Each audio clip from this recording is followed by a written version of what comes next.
now tuned in to the Coach V Show. Welcome to the Coach V Show, your show for personal and professional development with expert insights and interviews to help you, me, and we work to be our best and live our best life. Bringing to you these expert insights that you and I can hear from all of these interviews so that we may be able to grasp onto the life lessons, the success frameworks, and the behavioral models so that we can not only achieve faster, but then really change that success and then translate that success into the joy, peace, happiness, fulfillment, love, and family time that I call the juice of life. Today, I am big time juiced to have on the show Coach Alema Teo, who was born in San Francisco, California, moved to Samoa, served his mission, and then moved back to the States in 1982. He is the founder and CEO of All Poly Sports, founded in 1999, in which case we crossed paths somewhere around 2002, 2003. In that his camp boasts 400 to 500 Division I scholarships over the past 2 decades, and especially during a 6 to 7 year stint prior to the NCAA changing some of its rules in terms of recruiting camps and football camps, is having 60 to 70 kids per a year get Division I scholarships, let alone 1AA, Division II, or the FCS schools that you hear of now. So Island City family and the Coach V Show family, welcome to the show, brother Alema Teo. Alema Teo, Coach, thank you for making time to come on the show, Coach. Thanks for having me, Coach V. So excited to be out here with you and just to share insights on All Poly Sports and what we're all about. So thank you very much. Man, All Poly Sports, shout out to Brother Kaufusi, Brother Kini, and the crew. And thank you so much for, prior to COVID, every time we would put on our free camps here, you guys would jump in the van or jump in the car and drive all the way down from Salt Lake City to help us with our community outreach. So I got mad respect and love for what you're doing. So, Coach, we're going to be talking about these success frameworks, behavioral models, and life lessons that I, Coach V, can learn from the wealth of knowledge that you have. But start us off, Coach. Well, what is Alema Teo's genesis point? You know, I was born in the early 60s in San Francisco. My parents, my father, Wiva Talango Teo, and my mother, Pepa Siufanua Teo, they were the original Samoans that came over on a boat in the mid 50s. Wow. And so when they got here, it was they were like any other immigrant that came over across the boat. They were just trying to survive. And so I was born in San Francisco, raised in the Oakland, California area. And then in around 11 years old, my father retired and decided to move everybody back from California to American Samoa, which is, obviously a future shock. Right.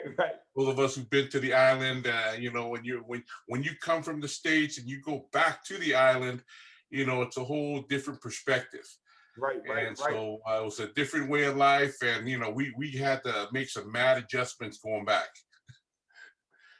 But just even at that point, right? We went through some learning curves, man. I realized that, I was Samoan, but in their eyes, I had a lot to prove before I could be considered a Samoan. Being born stateside and then having to go back there, and you got to try to prove yourself all over again as a young man. That was a challenge in itself, but I made it through. So I was out, I'm happy to be where I'm at today, but that experience helped shape me as a young man and helped me set me on a path of manhood, I believe. Right. So this culture shock of going back to Samoa, what high school did you graduate from? Talk to us about that. How was that like? I mean, because here in the States, right, Coach, there's football pads, Nike cleats, back in our day, the Nike Shark shoes and all that. Remember that? I mean, there you could just go down to a store and pick that up. How was it like growing up in Samoa in high school? What high school did you go to? Did you play football? Did you play rugby? What was that like? You know what? I went to Leone High School, and Oh yeah. Leone High School, we've had a lot of great players come out of that school over the years, but we didn't have the modern conveniences that these young guys have over here right now. And I tell these kids every day, man, you guys are blessed. You live Right. in a blessed time, because buying football cleats, I mean, getting wristbands, even having your own shoulder pads was a struggle. And Right, right, so, right. and I played football over there, as a sophomore, as a freshman, through my senior year, and every year you had to earn it. And so, because I was just a freshman, I would have to share my pads with somebody else. So meaning that, at the half, I was either giving my pads to somebody else, or somebody was giving their pads to me, so that I could play Wow. the second half.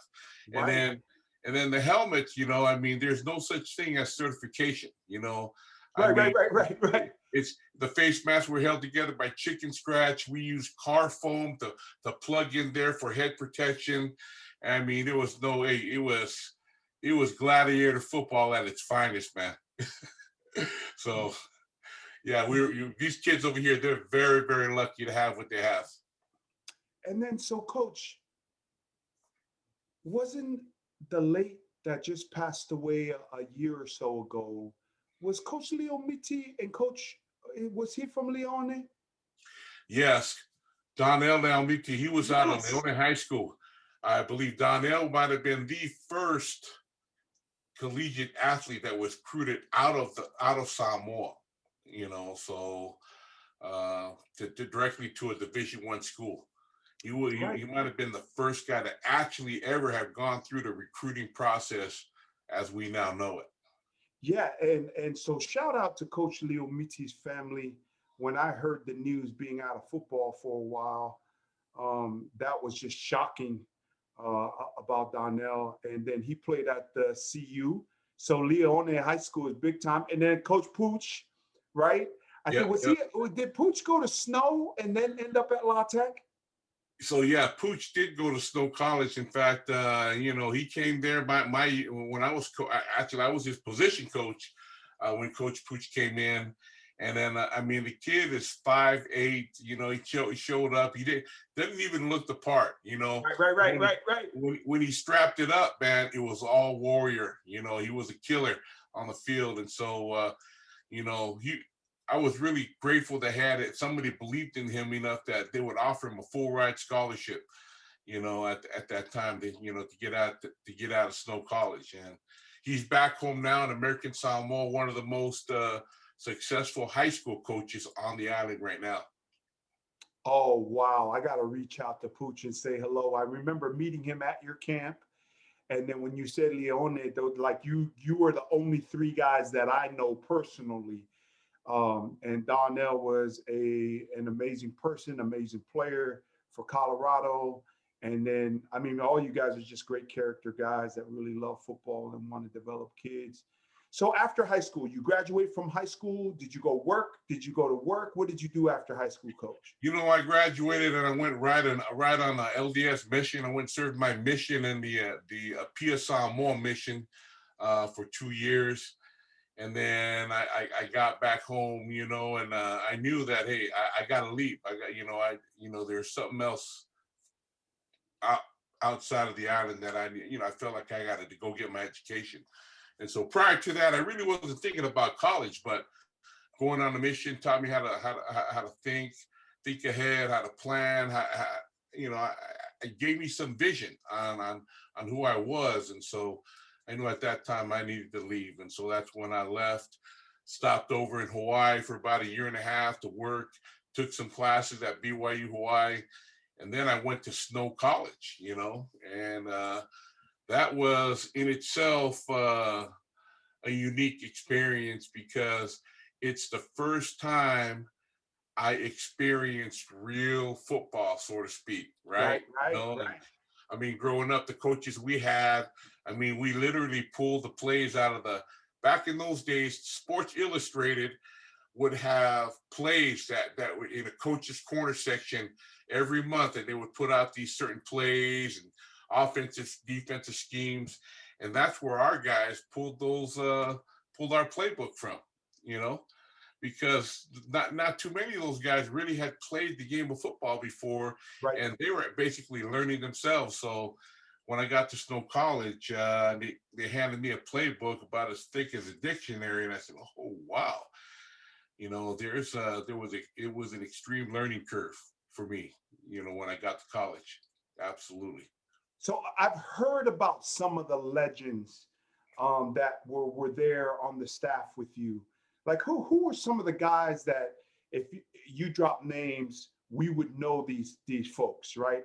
Who were you on staff with? I've heard the legends, but I want to hear it from you. Who did you work with there at Snow after graduating from there and then coming back? Well, when I left Snow, I went to Southern Utah, and Okay. I was getting into, you know, high school coaching. I got invited back when Coach Uparesa became the head football coach over there. You know Keith very well too. Yeah. So Keith was he had he was a player at BYU, went to the NFL, came back, did his GA at BYU, and then went to Snow College as an assistant coach, and then he became the head coach, Right. and then he, you know, offered me a job to come down and be an assistant coach, and I took the linebacker job there and a special teams coordinator job. But working with Keith was awesome. You know, he was great. I mean, just learned a lot of things from life lessons from that guy that'll, you know, will stick with me forever. On our staff, you know, was Alan Solano. He was the running backs coach.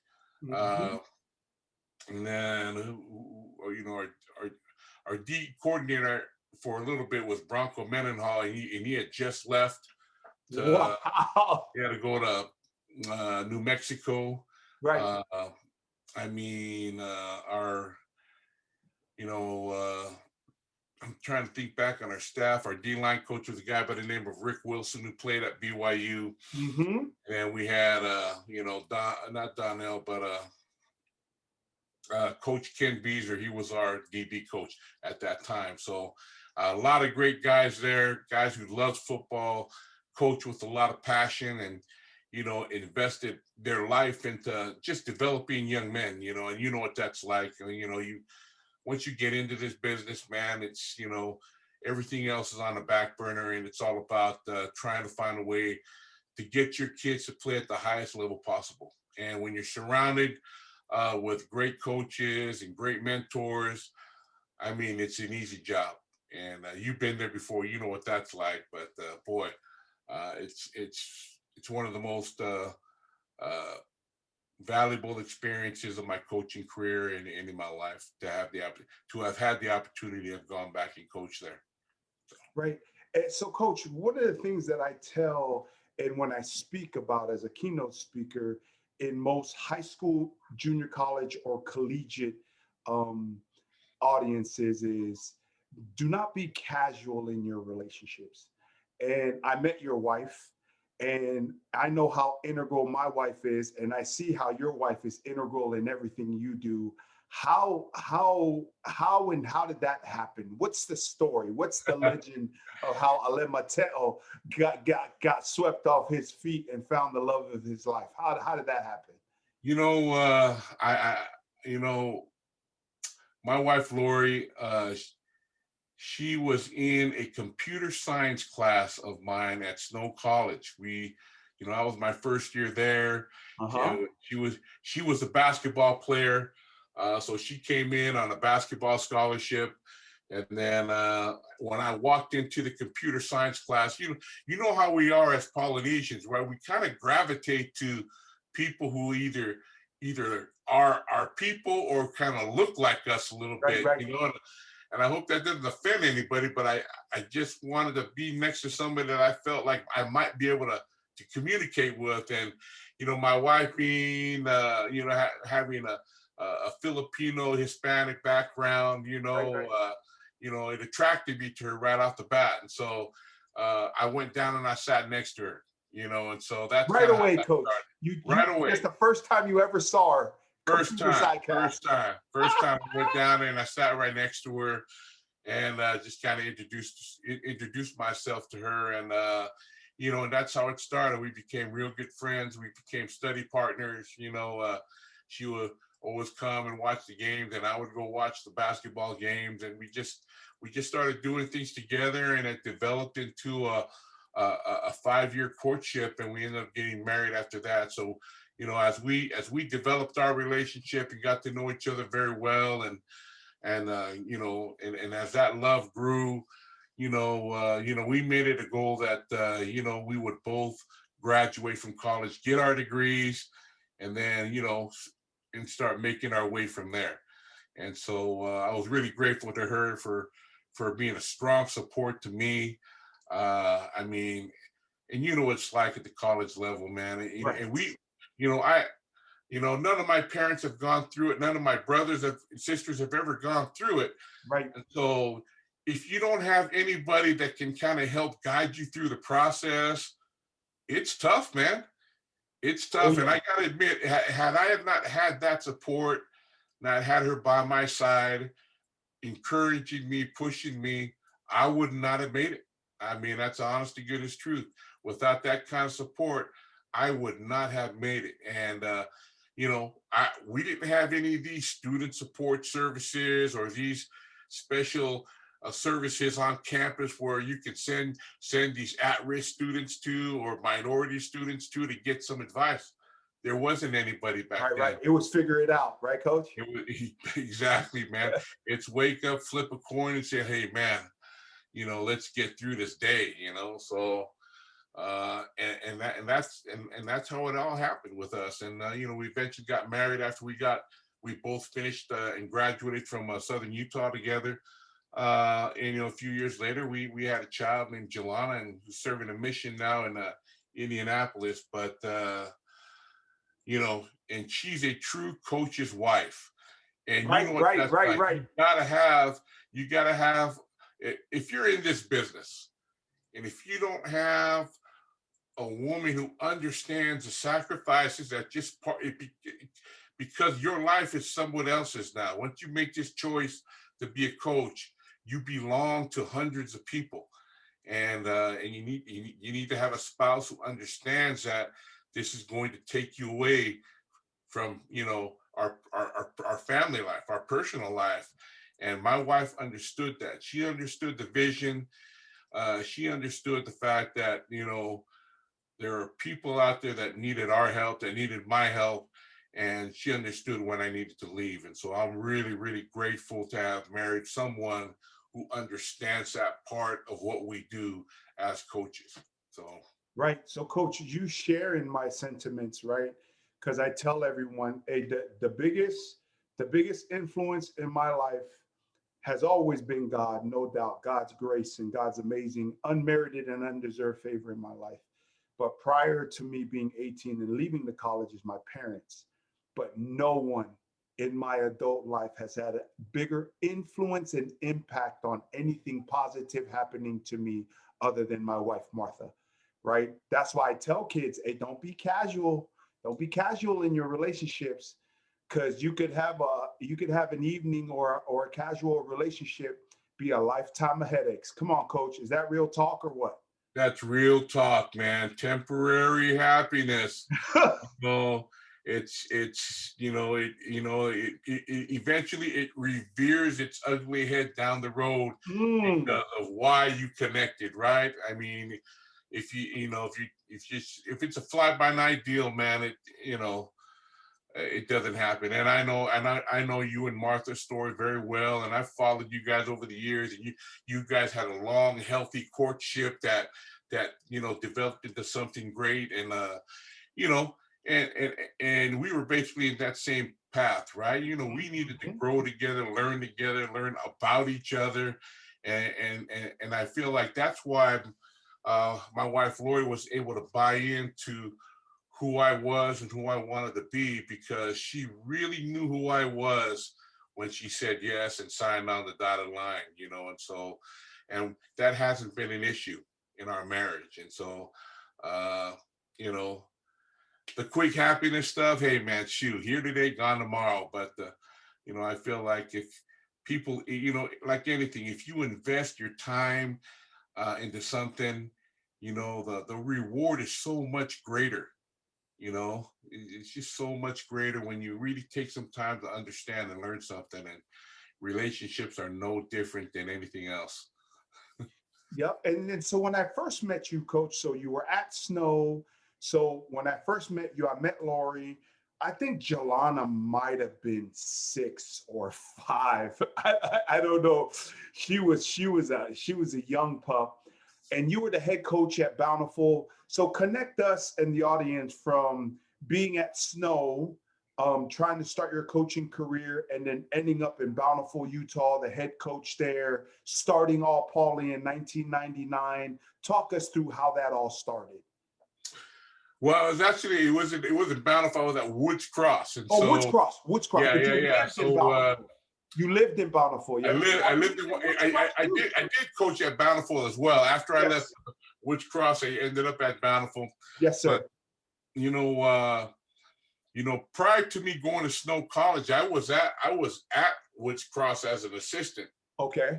That's where Upress hired me from, and then after Snow College, I went and did a GA deal with Utah real quick, and then in the middle of my GA, about a year and a half into it, my wife lost her job, right? And you know what GAs make, bro. Oh yeah. You know what GAs make, right? And so at that time, there was no question, man. I had to get out and I had to find me a job. And so I transitioned straight from being a GA into an assistant coach position at Woods Cross. I came back as an assistant. Then shortly after, the head coach, he retired. He retired, and then you know, I basically fell into that job by accident, because I really wasn't looking to stay there and to be the head coach.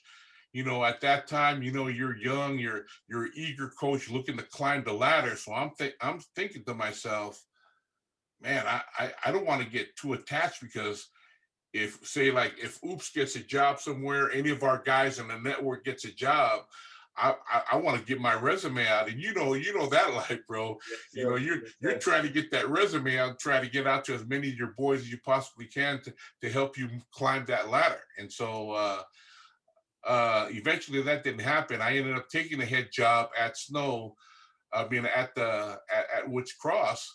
Right. But, you know, basically by default, because I had nowhere else to go. And, you know, it was interesting, right? Because as they were going through the interview process, the first time I didn't put my name into it. But then they asked me if I put into it the second time. And I did.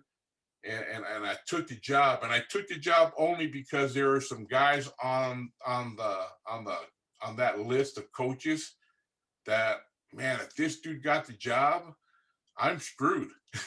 You know, so I'm saying, you know what? I mean, I'm here. I mean, I know, I kind of understand what's going on. I'm just going to jump in and just do the best I can. And that's how I took it.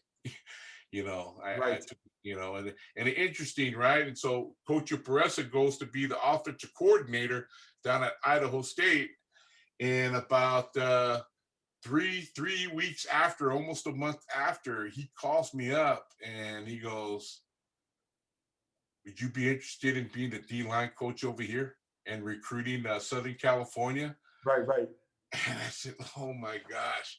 And at that time, right, a lot of things have shot through my mind because, you know, number one, you know, I've been traveling back and forth. I was doing the Snow College thing, then the GA thing, you know, and me and my wife were debating, you know, we just got to try to settle in and try to have a family. And then I just took the job. And, you know, when I took the job, you know, I got to know these kids really well. Mm-hmm. And I felt like at that point, man, you know what? I got to dial it in, man.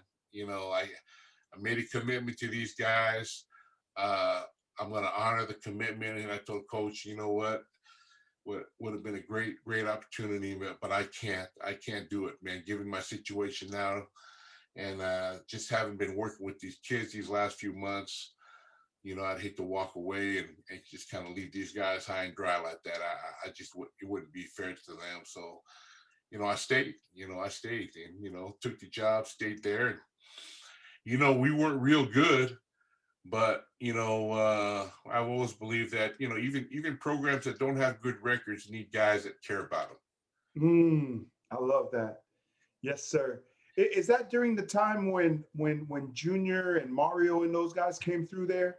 Yeah, you remember those guys would come. Well, I had those guys at Snow College, and they would always come back and help me out on their off time, and yeah, it was good. But I took that job knowing that it wasn't a good football job. Numbers were down, the talent pool was not strong, but I always took the approach that, hey, you know what, shoot, take what we got, make it a good experience for these guys, teach them some core values.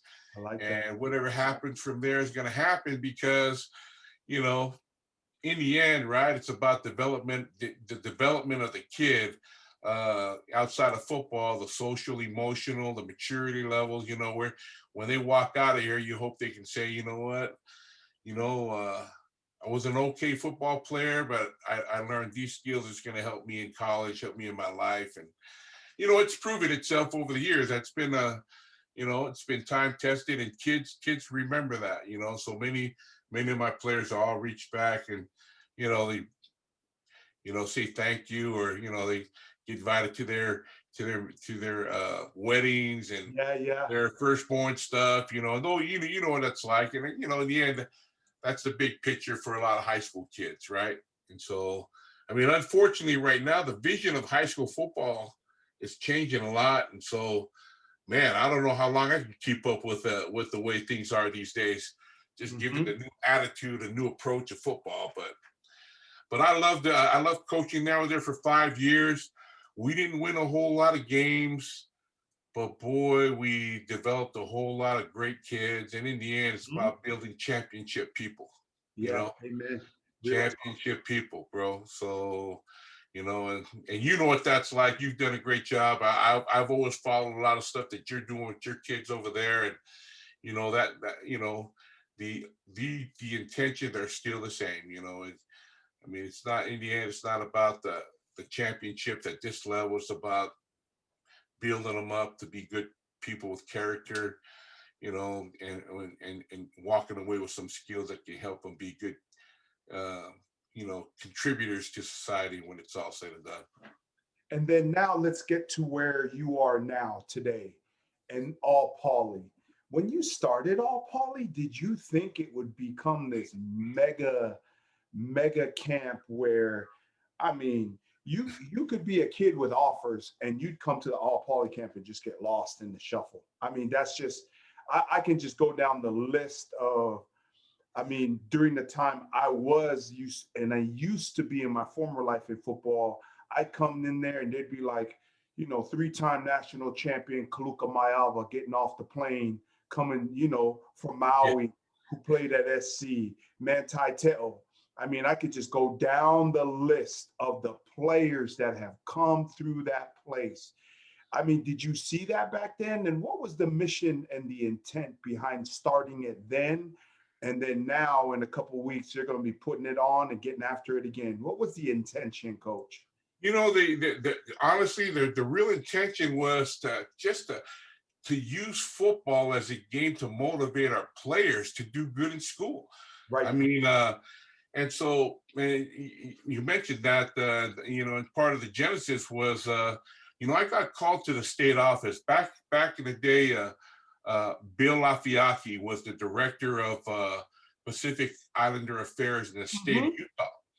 And so, you're familiar with his son, Tite, outstanding coach over the years. And so anyway, he called me in, him and another gentleman by the name of Supi Miley, guys that I love to death. They were kind of mentors to me, and they were the first ones to kind of help me understand how we would be able to use football to motivate the kids. Now, before me, these guys had it in their mind that, we need to do an all-star game. We need to do some type of football event because our kids are getting lost in the shuffle academically in there. And they agreed with me. We need to use football as a tool to bridge the academic gap, right? So, yeah. And so that was, so what I did, right? I put together a nice presentation. I went in there to the office. Now, keep in mind, even though these guys were in that office, it's ran by a board, right? There was a board of people there, and that voted and yayed and nayed stuff. And so when I went back and I laid out a little presentation, and I gave them a stat that, hey, 65% of the Polynesian kids in this area enter. They enter as ninth graders, but they don't graduate as seniors. Wow. Yeah, it was bad. And I said the numbers were not real strong. The graduation rate was not real strong. And so, I pointed that out, and I said, well, I've been asked to kind of explain what would I bring to the table. And I said, to me, I'm a football coach. And because I'm a football coach, I would use football as a tool to bring everybody together and send the message. I wanted to use the football camp to send the academic message to these guys that, hey, it's great that you can play football, but it all ends, the minute your eligibility goes down because your grades aren't good.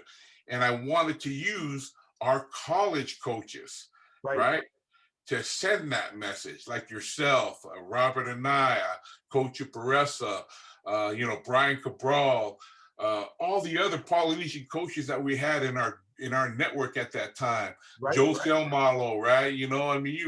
All our boys back in the day. So the way my approach was, if I was able to bring the Valley, the best football players in our Polynesian community in Utah together, and then bring in a handful of Polynesian coaches that looked like them, talked like them, had a similar background, that the message would be more clear to them, right? And then the recruiting part of it, right? All of a sudden now, okay, this guy who looks like me, talks like me, has the same background as me, is telling me the same things my parents are telling me, my high school coaches is telling me, my advisors are telling me. But on top of that, he may recruit me to play football at the college level. And so that was that extra carrot at the end there that I felt like it was stronger when a guy like you from Boise State came in. You've won these, bowl games, nationally ranked, come in, you tell these kids your story, it connects with them, right? It connects with them. And so I felt like it was a stronger way to send the message on academic being a very important part of the game of football. And that's led into other things. Yep. And then so now, before we go back and start to unpack 4 to 5 life lessons from different segments of your life, well, and then now, I see my boy Big Dave Uyangalele on Facebook with Alema Teo. I see Alema Teo at the let me know if I'm saying this correctly, right? It's like the Polynesian Hall of Fame game in Hawaii, right? Is that what it is? Yep. I see you involved in that. And so I see that you're here and there, but not everywhere. Like I could still tell my man is like going, okay, I'm going to check this out. I'm a part of this, but you're not one of those guys that's a part of everything. Like you know what you want to do and your impact. So what all else are you involved with that you'd like to talk about in terms of when is your camps coming up? I know you got a Rising Star. You got the All Poly camp going on what year now, Coach? 23, 24, 25, right? coming Yeah, up. man, we're right in there. I get lost after freaking 18 years, you know, and You want to I talk gotta about have somebody lost? else count the I'm years talking because about Bountiful High School when you were at Woods Cross, man. That was like 2003. I was like, wait a minute, you was at Woods Cross, yeah. and then now you're a part of that Polynesian All-Star game, led up by 49er great. Remind me his name, Coach. Jesse Sapolu. Jesse Sapolu, man, one of the most awesome people. I met him when we were recruiting Hunter White out of Edison High School. He was the offensive line coach there. His son was playing there all the time. I mean, you guys just got a good thing going on all around. What else do you got going on that we need to know about, Coach? You know, just to update you, so I'm no longer involved with the Polynesian Bowl, although I am a supporter of the game. You know, but we're excited for what they're doing, and they do a great job. You know, I've decided to pull back and focus more on our All Poly Sports brand and kind of do the COVID really made some changes to all of us, and so The focus up. yeah. So I had to, they dial everything back in, take a good look, possibly looking at rebranding some things and start reconnecting with some things that are a little bit more closer to home for me. You mentioned Big Dave Uyangale. So our Poly Sports is going to be partnering with them. They're opening up a facility here in the state of Utah called Champion Sports Athletics. And boy, it's a one-stop shop training facility where you can get everything done. It's set up like a elementary, junior high school program where kids are going to do training for their sport throughout the day. So we're going to connect with them on some things, on doing some local camps, some local events to kind of help promote the game of football here in the state of Utah. Awesome. I've also I've linked up with a gentleman in Houston by the name of Dr. Lou. He runs the All In Athletic Training Center where there's a bunch of NFL players and elite high school players that train over there. So we went out there, did an event in Houston this past April and had a great time. And looks like we're going to partner up on 2 or 3 events with him out there in Houston to do camps. And so obviously the All Poly camp here in the state of Utah is always going to continue to be the staple. And so our Rising Star camp, one of the big names that was just here last year was that Nico Maleava kid who was down in LA. I mean, he showed up here as a freshman, and V, for a freshman to show up at our varsity camp and ball out, you got to be a player. The level of talent that we get over here. I mean, that kid as a freshman was shredding everybody. I mean, and he's the next big dog coming out, bro. Yeah. How about that? Because I remember your nephew, and so I was coaching the backers, and I was like, man, I like this Alema Teo kid. The freshman from Punahou? I was like, yeah, I like that kid. Yeah. Right? I mean, that's just the kind of level of talent you guys got there. What else, Coach? Anything else?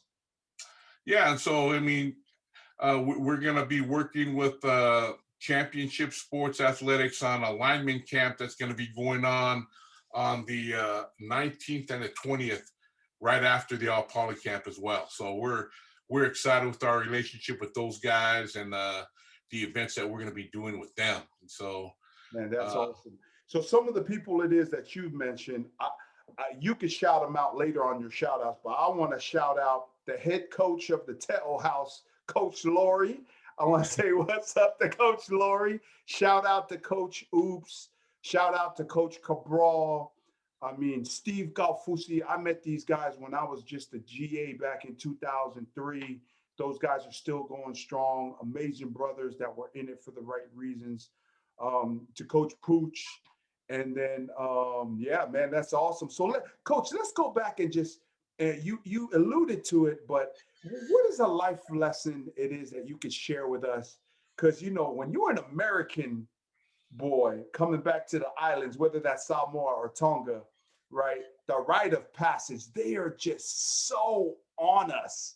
Yeah. not being Tongan or Samoan enough, and you got to prove yourself.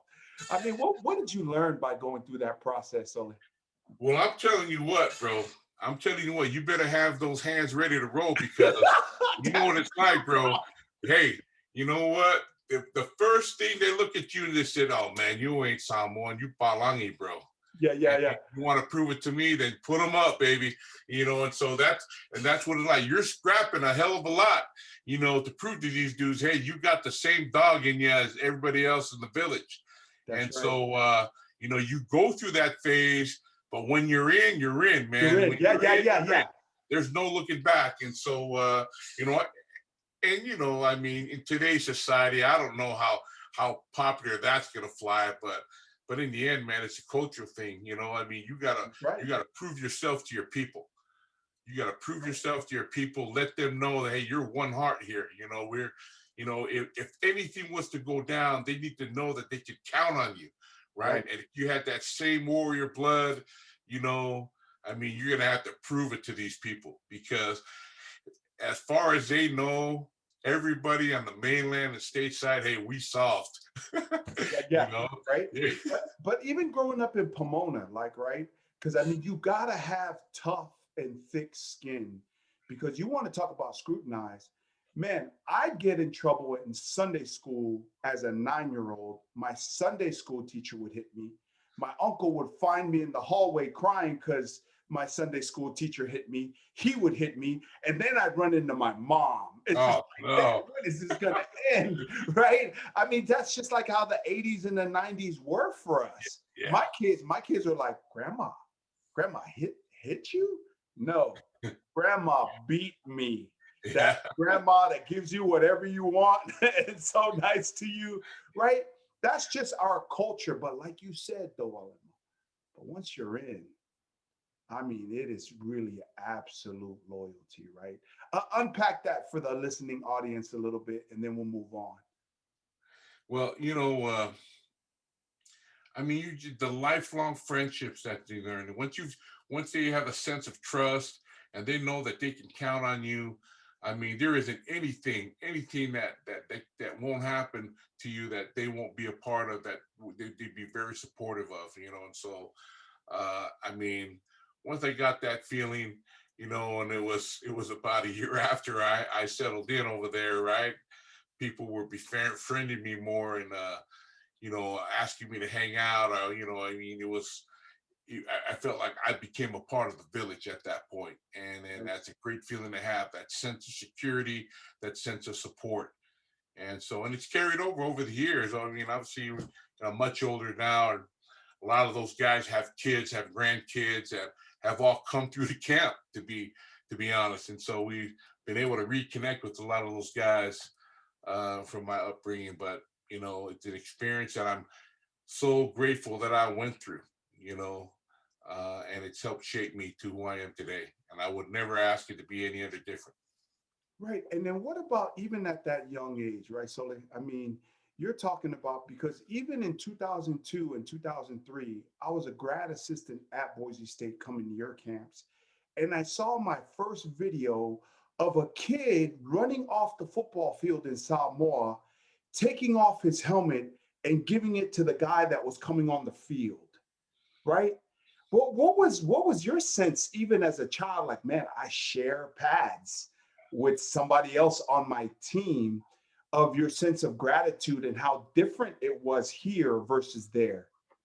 Well, I'm just telling you right now, and when I went to Snow College, and like I mentioned earlier, it was my first real football experience. Yep. I was so grateful for everything. I had my own locker. Right. I had practice gear, and they did their wash for me. You know what I mean? And I mean, I honestly, it felt so freaking important that every day I was in awe, right? Right. That I had these things and they were mine. I didn't have to share them, and so the level of appreciation that I had was through the roof.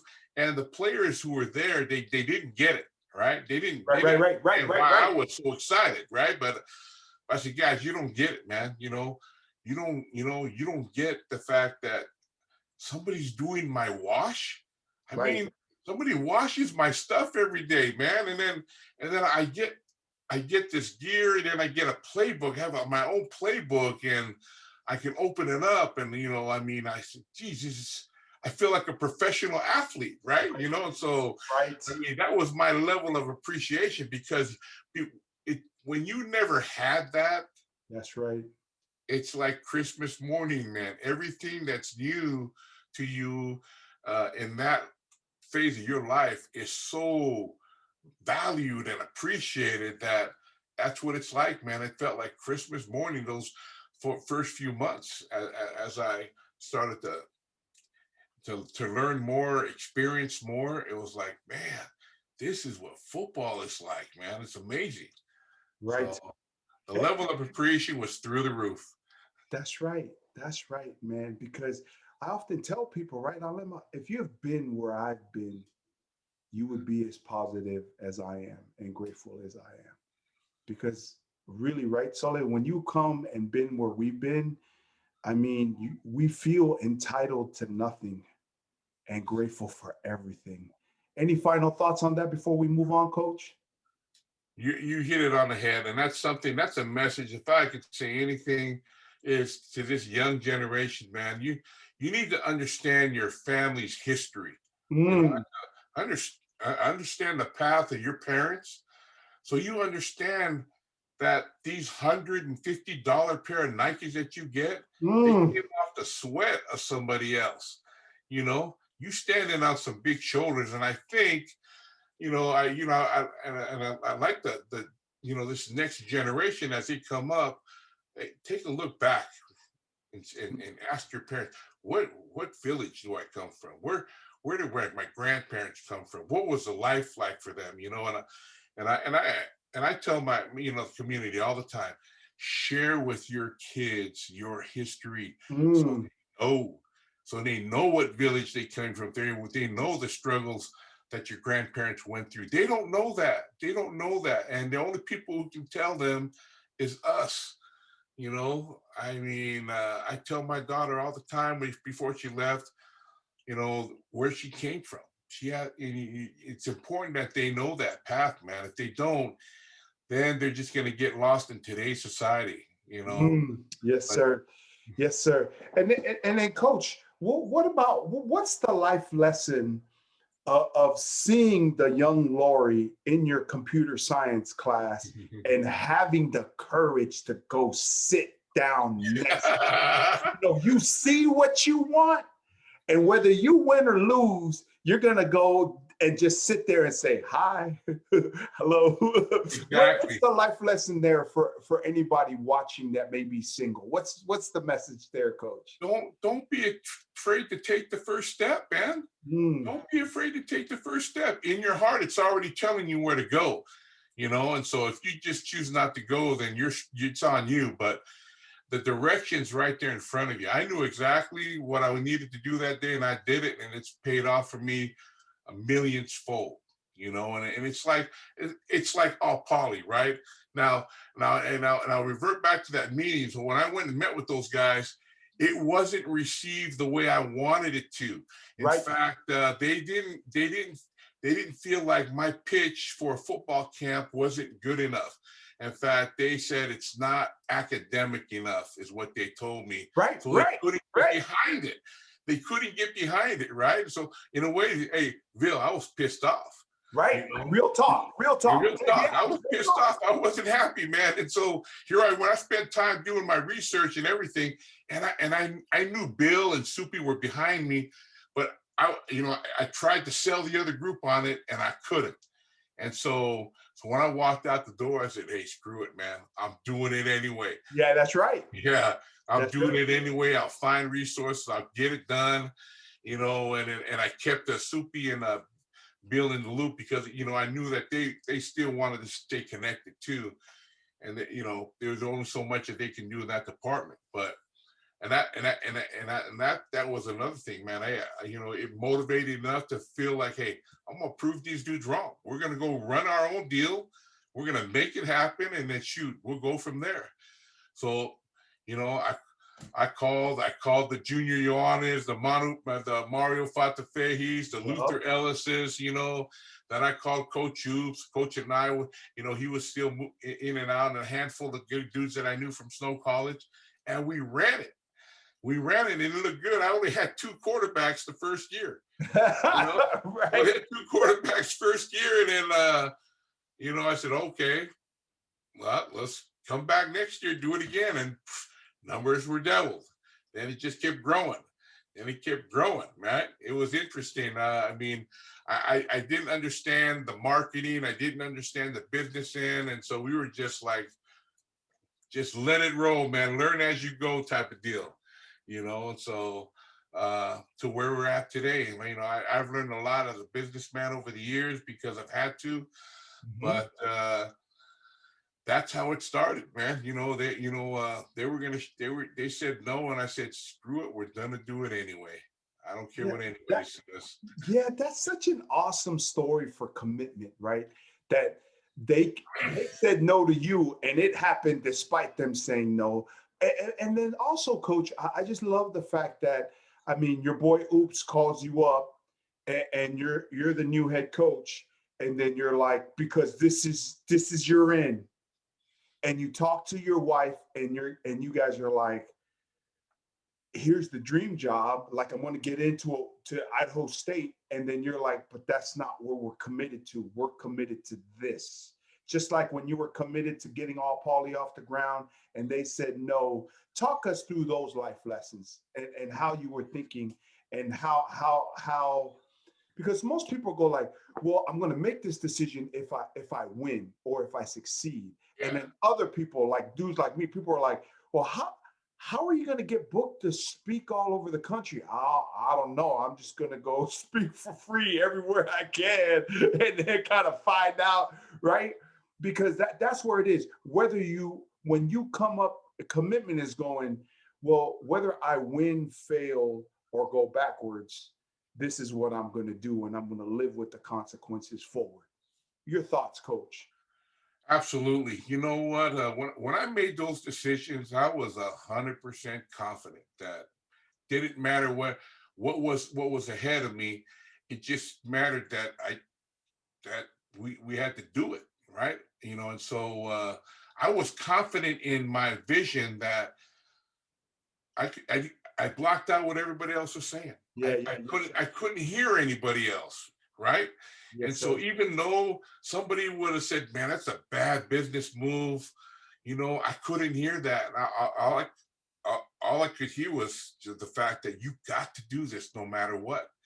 And so there's something, committing to your vision, right? Yes, sir. And there's something to, being great where you're at. I've heard that saying a lot this year. Be great where your feet are. Be great where you are at. And I look back. I hear that, and I look back. That was my same vision.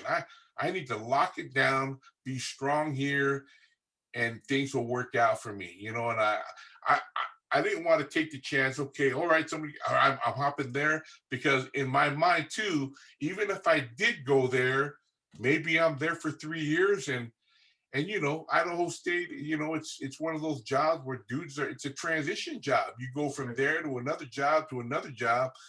And so I had to think along those lines too, and then even at that point, I realized that, man, hunker down, settle in, and stay the course on it, man, and then take on whatever life brings you. But if you're honest to yourself and you're true to your vision, it'll work out for the best. No, that's a great message. Coach, we've come to the segment where we're going to give you an opportunity to, what's Coach Alema Teo's message to the world? We'll also ask you to please promote what it is that you got going on. Make sure we know where we could find you on social media, and then also sign up for the camp, and then your shout outs. Let's start with the first one, Coach. What is Alema Teo's overall message to the world? My overall message to the world is it doesn't matter where you come from. You can be who you want to be. You can do what you want to do. if you're willing to go through the fire for it. All right. And it Mm, doesn't come easy, you know, and don't tell me that you want this and then you're not willing to work for it. Right. But it's that simple. If you want to be something, you can be that person. You know, it's like, you know, like our camp, you know, the elite guys are always the highlight, right? The top star kids, right? right, But right. we have several, people don't realize we have several Division II, Division III, junior college guys that go on and get their education too. That's right. You know, they go on and get their education too. And I mean, I'm just as excited for that guy as I am for any kid that gets a P5 offer, you know? Right. And Right. so these kids who come into the camp, you know, hey, there's a home for everybody. If it's your goal to be a college football player, here it is. As long as you're willing to do the work and go through the grind. But we can be who we want to be as long as we're true to our vision and true to ourselves, it can happen. Oh, that's a great message, Coach. Thank you so much for that. And then, Coach, what do you got going on? I know you got your camps coming on June 16th and then June 17th. Could you please give us some details for that? And if someone's interested in coming, following All Poly Sports, you know, how do we follow you? How do we email you? How do we get on board? Right now, we have everything that it flows off of our website, allpolysports.com, or you can go to our Facebook page. You know, we're also on Instagram, and it's just at All Poly Sports. Uh, and then, you know, obviously we have our underclassmen camp or our Rising Star camp on the 16th. At that camp, we have several Division I coaches are going to be there. We're going to have Utah, Texas, Virginia Tech is coming, Oregon, you know, and a few others, Utah State, Weber State, Southern Utah. The array of Division I coaches will be at that camp for that age group. So if you're a young up and coming stud and you want to get seen early, that's the camp to go to. Our college prospect camp will have Division II, Division III, and JC coaches there because of the NCAA ruling. And so that's going to be on June 17th. And that's still a great camp for guys that are not at the Division I level that are looking for an opportunity. We still get a lot of kids out from that camp as well. And then on the 18th and 19th, we're working with Champion Sports Athletics. Coach Yona Wiangalele is running a lineman camp on those 2 days. A great opportunity to get evaluated and get looked at. So those are the upcoming events. Oh man, shout out to the U brothers. Coach, I don't know if you know this, but Gavika, Yonga, and I all went to Ganesha High School together. No kidding. Yeah, we're Pomona boys, man. I met those dudes. I played tetherball till I met those guys at Roosevelt Elementary the summer before I went to junior high. These two brothers riding a beach cruiser. They connected two beach cruisers together and made a double bike. Yona and David, shout out to my Uyangalele Pomona boy brothers. That's awesome that Champion Sports and All Poly are going to connect. Yeah, so Yona and I graduated junior high together. We played flag football. He was a quarterback. The dude was a quarterback and the best shooting guard at our age group in junior high as a big dude, right? And then we both started as sophomores at Ganesha High School, won 3 league championships straight there. Just had a phenomenal childhood experience rolling around as non-members, but we were regulars at the young adult Mormon dances. So we go to the dances, and you know the rest of the crew is like, "Hey, why you got a tie?" Then they start playing that song, "Long Ago," because I ain't standing out here with you guys. This Sunday best. I'll see you guys later. You guys stand in the hallway. I'm gonna go in there and get my groove on. But I saw that you guys are going to be doing some stuff together. I love those guys. Shout out to the Uyangalele parents and the family, to Taro, to Rob, you know, and the Big Dave. What his sons are doing are absolutely phenomenal. Coach, what about shout outs? Let's go shout out. Shout out your staff at All Poly. Shout out the wifey. Shout out whoever you want, Coach. Absolutely. Shout out to my wife and daughter, Lori and Jelana. Lifetime of love and happiness and support from those two, and love them to death. They are who I am today, so I'm grateful. Shout out to my staff, my boys, man. You know them all. Freaking Big D, Jeff Kafusi. We've got also Charlie Falatel. We've added into the staff. Fotu Katoa, Alex Arona, and Gabe Sewell. These guys are the five main poles of what we do, and so so grateful for them and all their support. Shout out to the city of Sandy, who has allowed us to come in and occupy their space for the All Poly Camp. They've been 100% behind us, extremely supportive. Another shout out to our boy that championed sports athletics, Big Dave, William Lay, Leona, Pat Foley, and those guys. They're big supporters to what we do. And geez, I couldn't be more grateful to have a relationship with those guys. And so and shout out to all of our All Poly alumni guys that are doing great things at the high school level, at the college level. We've recently had, I mean, Zach Wilson, the quarterback, taken in the second round. The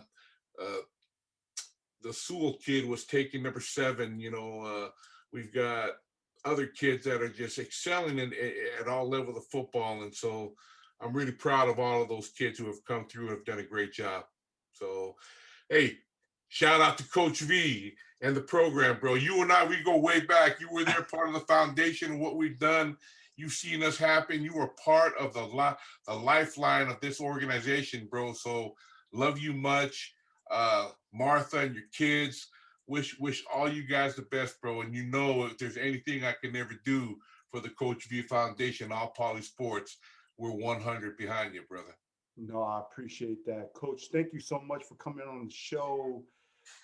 Thank you so much for, believing in this young graduate assistant kid. And you flew me into the camp. It was funny because my first 2 years I came to your camp, I was just a GA. And then we're in another camp in Hawaii with like me, John Embry, Eric Bieniemy, Brian Cabral, like all these big dogs, right? And they're like, wait, you're a GA? You're not full-time there yet? Like, nah, man, I'm full-time at All Poly. I go serve for Coach Teo, but I got a full-time gig yet. And then the way it all worked out, happened to have a great career at Boise State with just some amazing coaches and players. But Coach, thank you for always, to you and Lori. I remember the Denny's, breakfasts that we've had and how hospitable you were always to me. You've never treated me anything other than first class. And I really appreciate that. And on behalf of so many people that you touch from your players, thank you for being you to us. I mean, you just are. It's like, man, where does this guy get all his positivity from? And I mean, you feed us well, put us at the hotel, get us a rental car. I mean, you always just take care of us. So thank you so much, Coach, for what it is that you stand for as that beacon of hope, that sports can be a conduit that inspires the academic focus, right? That football can be a conduit to also inspire success focus, because there has to be something for our kids, especially as the generations now just are just very different. That you've been able to plug all coaches, in fact, into, hey, players don't give a shit what you know until they know how much you care. Yeah. So when you really care for them, they actually listen. They're more productive. They practice harder. They go to class. I mean, all those things are something that I fundamentally I felt that vibe from you from the beginning. Oops, Robert Anai, Kalani Sitake, Jason Ayu. I mean, all the guys that I met through you are built from that and cut from that same cloth. So shout out to you and the crew and all the great things that you're doing. I mean, we will continue to highlight what it is that you and Lori and the All Poly staff do down there. Shout out to Fotu Katoa. I haven't seen you in probably 10, 15 years, right? Since Fotu left from the government side and went to the private sector side. But shout out to him, Diki Nikini, and Brother Kaufusi. So thank you all so much for tuning in to the Coach V Show here on Island City, where the beach meets the streets, for your personal development and where iron sharpens iron, together we rise. If you have not tuned in and subscribed to the YouTube channel, please do so. You can catch us every Mana Motivation Monday right here on Dash Studios, Hollywood, California, on radio per the Dash Radio app. You can catch us on the Facebook app and also on my YouTube channel. This segment drops tomorrow on Tuesday on Spotify as a podcast. Thank you again, Alema Teo, and thank you to everyone tuning in, because it's just not for the sake that you watch and develop yourself for the sake of success, but for the sake of being our best. In doing so, we realize the best of our abilities and that everything and anything that we dream and work for can be achieved. This is how this success coach, keynote speaker, author, and Hollywood radio show host lives, all about faith and family. Grateful for God's amazing grace. From your boy out there in Utah, Coach Alema Teo, and your boy, Coach Viliamita Fokta Ibai. Until next Mana Motivation Monday, one love, mad respects, live it, peace.